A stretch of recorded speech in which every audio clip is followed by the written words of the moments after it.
Bonjour à tous, je suis très heureux de participer à InnovAudio pour vous présenter le baromètre de l'audio digital de Kantar. Merci à la CPM, Stéphane, Jean-Paul pour cette opportunité.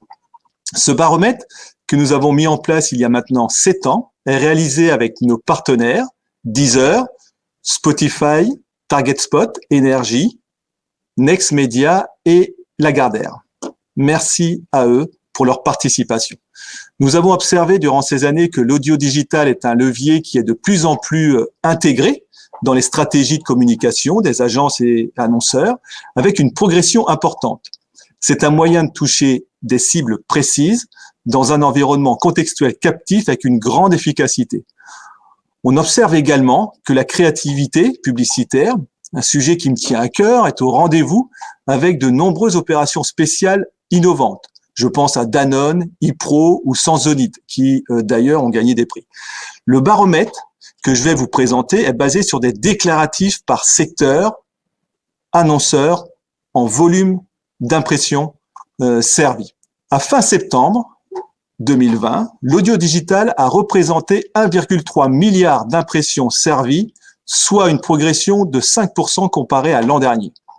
Évidemment, la crise a également impacté l'audio digital et on voit ici avec une montée en puissance du média et des croissances à 2 chiffres qui se renforçaient chaque année.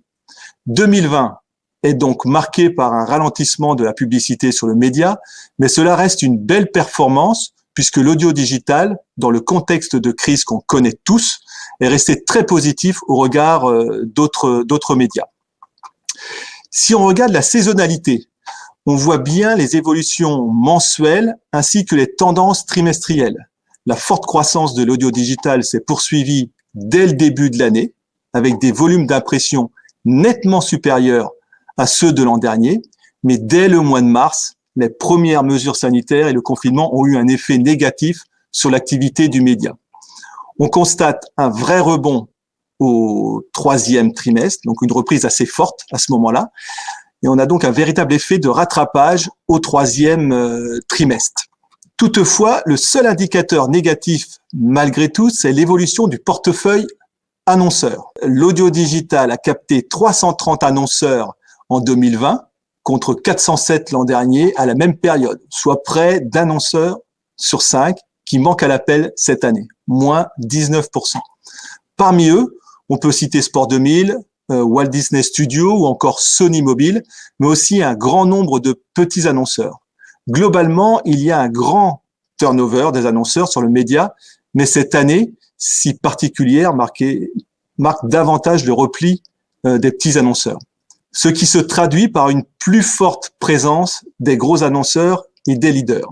D'où le top 10 qui représente 36% de l'activité, avec de très belles croissances.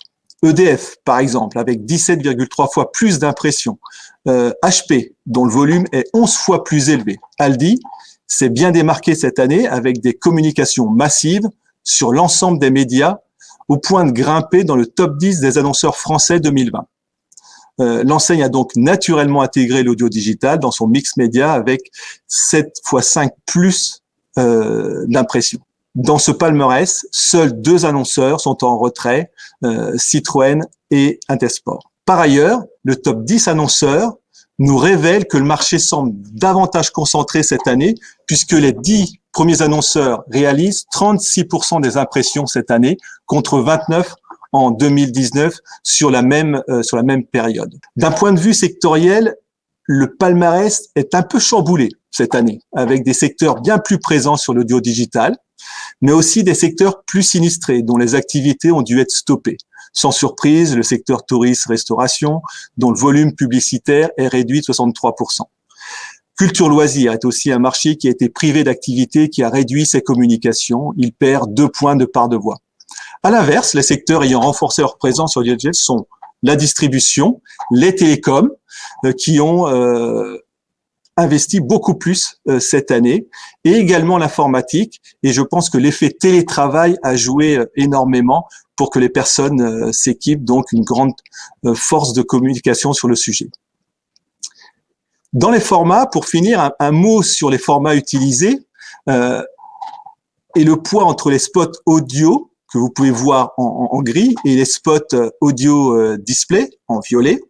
Sur l'ensemble du média, même si l'audio display recule de 5 points, ce format reste majoritaire dans les mix avec 53% des impressions. Donc voilà pour les grandes tendances de l'audio digital sur ces 9 premiers mois de l'année. Rendez-vous en janvier pour le bilan annuel. N'hésitez pas à nous contacter si vous souhaitez de plus amples renseignements sur ces informations.